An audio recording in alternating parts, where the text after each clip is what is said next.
మీకు ఈ వీడియో నచ్చితే లైక్ చేయండి, సబ్స్క్రైబ్ చేయండి.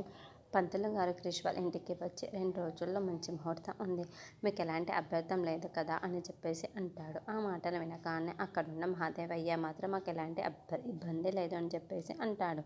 ఇంతలో అక్కడికి సత్య వాళ్ళ చిన్న మామయ్య వచ్చి నాకు అభ్యంతరం ఉంది అని చెప్పేసి అంటూ ఉంటాడు. ఆ మాటలు వినగానే అక్కడున్న సత్య అయితే చాలా సంతోషిస్తూ ఉంటుంది.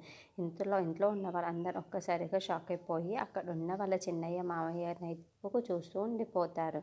ఇంతలో అక్కడున్న సత్య మాత్రమే ఒక్కసారిగా షాక్ అయిపోయి చాలా భయపడిపోతూ ఉంటుంది. ఇంతలో వాళ్ళ నాన్న సంజయ్ దగ్గరికి వచ్చి ఏంట్రా ఏం చేస్తున్నావు నువ్వు ఇక్కడ?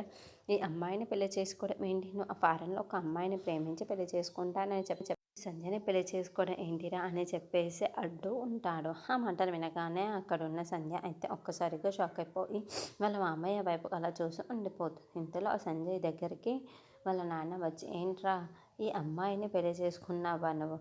రూప అన్న అమ్మాయిని ఫారెన్లోనే కదా ప్రేమించావు, అలాగే నా దగ్గరికి వచ్చి పెళ్లి చేసుకుంటానని కూడా మాట తీసుకున్నావు.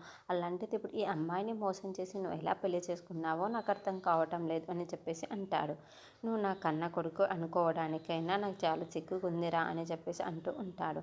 ఆ మాటలు వినగానే అక్కడున్న సంజయ్ మాత్రం ఏమీ మాట్లాడకుండా సైలెంట్గా ఉండిపోతూ ఇంతలో అక్కడున్న సంధ్య మాత్రం ఒక్కసారిగా షాక్ అయిపోయి చాలా బాధపడుతూ ఉంటుంది.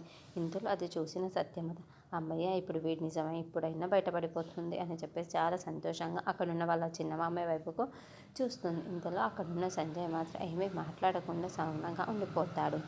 అది చూసిన సంధ్య మాత్రం ఏంటి నిజం చెప్పవేంటి, మౌనంగా చూస్తూ ఉంటావేంటి చెప్పేసి అడుగుతూ ఉంటుంది.